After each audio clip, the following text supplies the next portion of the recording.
கர்த்தருடைய நாமத்துக்கு ஸ்தோத்திரம் உண்டாவதாக. காதலிப்பது பாவமா? நிச்சயம் பாவமே.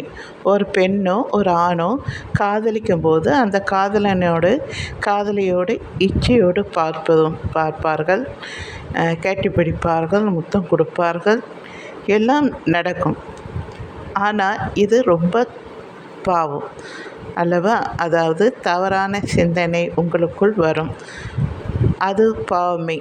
திருமணம் ஆவதற்கு முன்பாக அந்த ஆணோடும் அந்த பெண்ணோடும் தவறாக நடந்து கொள்ளும்போது, சிந்திக்கும்போது விபச்சாரம் செய்தது போல் தான்.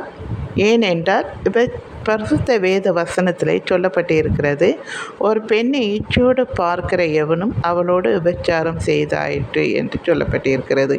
அதனால் காதலிப்பது தவறு. காதலிக்கிற எல்லோரும் திருமணம் செய்வது கிடையாது.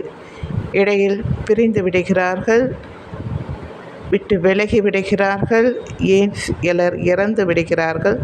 மற்றவர்களை திருமணம் செய்ய நேரிடுகிறது. திருமணத்துக்கு முன்பாக இச்சோடு பார்க்கவோ பேசவோ கூடாது. அது பாவமே.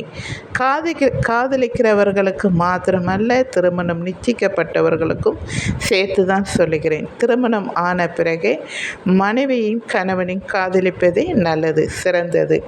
நீதிமொழிகள் புஸ்தகத்திலே 5ஆம் அதிகாரத்திலே 18-19 சொல்லப்பட்டிருக்கிறது, உன் ஊற்றுக்கண் ஆசீர்வதிக்கப்படுவதாக, உன் இளம் வயதின் மனைவியோடு மகிழ்ந்திரு, அவளை நேசிக்கப்படத்தக்க பெண்மானும் அழகான வரையாடும் போலும் இருப்பாளாக, அவளுடைய ஸ்தானங்களை எப்பொழுதும் உன்னை திருப்தி செய்வதாக, அவளுடைய நேசத்தால் நீ எப்பொழுதும் மயங்கி இருப்பாயாக என்று சொல்லப்பட்டிருக்கிறது.